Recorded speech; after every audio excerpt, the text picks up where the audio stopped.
Gizele, Anumol, Nevin എന്നിവർ തമ്മിലുള്ള പ്രശ്നത്തെ തുടർന്നാണ് നെവിൻ ഷോ ക്വിറ്റ് ചെയ്ത് പുറത്തുപോയതെന്ന് റിപ്പോർട്ടുണ്ട്. ബിഗ് ബോസ് ഹൗസിൽ നിന്നും ഒരു മത്സരാർത്ഥി ക്വിറ്റ് ചെയ്തു എന്ന നിലവിലുള്ള അഭ്യൂഹങ്ങൾ ചൊവ്വാഴ്ച മുതൽ സോഷ്യൽ മീഡിയയിൽ പ്രചരിക്കുന്നുണ്ട്. നെവിനാണ് ക്വിറ്റ് ചെയ്തതെന്നും അതല്ല അനുമോളാണ് ക്വിറ്റ് ചെയ്തതെന്നുമൊക്കെയുള്ള അഭ്യൂഹങ്ങൾ ഉണ്ടായിരുന്നു. ജിസേൽ, അനുമോൾ, നെവിൻ എന്നിവർ തമ്മിലുള്ള പ്രശ്നത്തെ തുടർന്നാണ് ഇവരിൽ ഒരാൾ ഷോ ക്വിറ്റ് ചെയ്ത് പുറത്തുപോയെന്നാണ് റിപ്പോർട്ടുകൾ.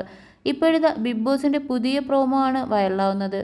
നെവിൻ ഷോ ക്വിറ്റ് ചെയ്യുന്നു എന്ന സൂചന നൽകുന്ന പ്രോമോ പുറത്തു വന്നിരിക്കുകയാണ്. താൻ ഷോ ക്വിറ്റ് ചെയ്യുകയാണ് എന്ന് ബിഗ് ബോസിനോട് നെവിൻ പറഞ്ഞിരിക്കുന്നു. തീരുമാനത്തിന് മാറ്റമില്ലെങ്കിൽ പ്രധാന വാതിൽ വഴി പുറത്തേക്കിറങ്ങാൻ ബിഗ് ബോസ് നിർദ്ദേശം നൽകിയിരിക്കുന്നു.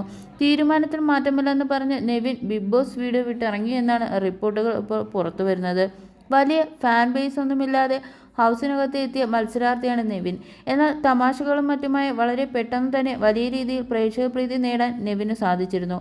4ാമത്തെ ആഴ്ചയിലേക്ക് ബിഗ് ബോസ് കടക്കുമ്പോൾ ഹൗസിലെ എന്റർടൈനർ എന്ന ടാഗ് സ്വന്തമാക്കിയ ആളാണ് നെവിൻ. മാത്രമല്ല ടാസ്കുകളിൽ നെവിൻ മികവ് കാണിക്കുകയും ചെയ്തിരുന്നു. അതിനാൽ തന്നെ നെവിൻ ഷോ ക്വിറ്റ് ചെയ്തു എന്ന വാർത്ത ബിഗ് ബോസ് പ്രേക്ഷകരെ നിരാശപ്പെടുത്തിയിരിക്കുകയാണ്. അതേസമയം എല്ലാം നെവിൻ തമാശയായി എടുക്കുന്നു എന്ന അഭിപ്രായമാണ് ഹൗസിനകത്ത് പല മത്സരാർത്ഥികൾക്കുമുള്ളത്. സ്വേച്ഛാധിപതി ടാസ്കാണ് ബിഗ് ബോസിൽ ഇപ്പോൾ നടക്കുന്നത്. ജിസേൽ സ്വേച്ഛാധിപതിയായതിനു പിന്നാലെ അനുമോളും തമ്മിൽ ഏറ്റുമുട്ടൽ ശക്തമായിരുന്നു.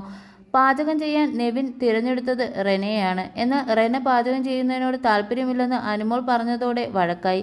ജിസേലും നെവിനും റെനയുമെല്ലാം ഗ്രൂപ്പിസം കളിക്കുകയാണ് എന്ന അഭിപ്രായം അനുമോൾക്കുണ്ട്. ഇതിനിടയിൽ പണിപ്പുരയിൽ നിന്ന് എടുത്ത ഭക്ഷ്യവസ്തുക്കൾ പലതും എല്ലാവരുമായി പങ്കിടാൻ താല്പര്യമില്ല എന്ന നിലയിൽ നെവിൻ പറയുന്നുമുണ്ടായിരുന്നു. സ്വേച്ഛാധിപതിയായതുകൊണ്ട് നെവിൻ്റെ വാക്കുകളെ മറ്റ് മത്സരാർത്ഥികൾക്ക് എതിർക്കാനാകില്ല.